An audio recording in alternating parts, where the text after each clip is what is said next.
খুব রেগে গেছে, সহ্য করতে পারতেছি না। আচ্ছা আচ্ছা, রাগ করো না, আমি কি করছি? এখন হচ্ছে ভোরবেলা, সাডেনলি দেখি আমার শখের মশারির মধ্যে ওর পা আটকায় গেছে। খুলতেই পারতেছি না, আর প্রচন্ড রেগে গেছে বাচ্চা। এখন এটা কাটতে হবে। আমার শখের মশারি শেষ, আমি দুঃখে মরে যাচ্ছি।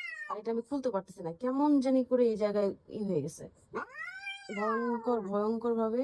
আব্বা আব্বা, কেমনে এটা করছো তুমি? এটা যে কিভাবে লাগছে!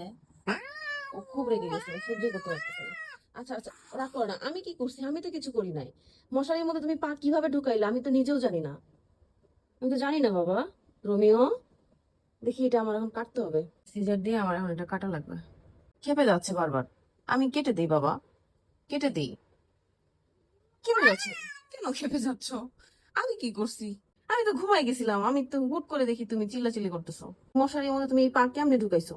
আমার সঙ্গে না তুমি ঘুমাচ্ছিলা? হ্যাঁ, রেগে গেছে। ভাবি ওর পাটা বের করতে পারতেছি না।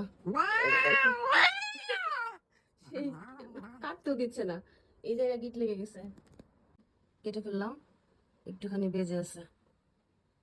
দেখি, এই যে মশারিটা ছিঁড়ে গেল, মশারিটা ছিঁড়ে গেল, মশারিটা আমার শেষ।